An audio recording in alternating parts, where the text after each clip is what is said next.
Welcome back to my channel. Today we're talking about GPT-5.3 Codex, OpenAI's most advanced coding AI so far and a major shift in how software is built. This isn't just an AI that suggests code or auto-completes lines. GPT-5.3 Codex is designed to act like a real developer assistant that can understand goals, plan steps, and work on complex coding tasks.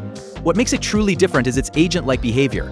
It can debug issues, run commands, modify files, test its own output, and keep iterating until the job is done.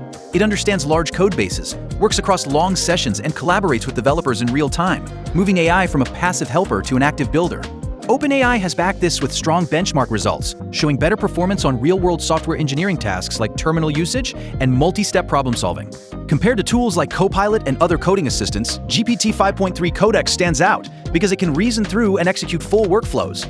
This is a clear glimpse into the future, where developers focus on ideas and architecture while AI handles execution alongside them.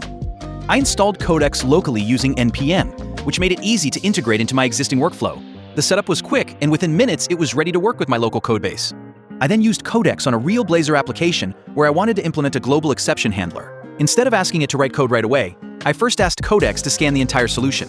It analyzed the project structure, identified how errors were currently handled, and gave me a detailed explanation of the solution. After that, I asked Codex to implement Global Exception Handler in the solution. It generated the necessary code, explained where each piece should go, and why it was designed that way. It applied the changes, built the solution, and it worked successfully without any trial and error. This is where Codex really proves its value. It doesn't just generate code, it understands the problem, analyzes the architecture, and helps you implement a complete working solution end-to-end.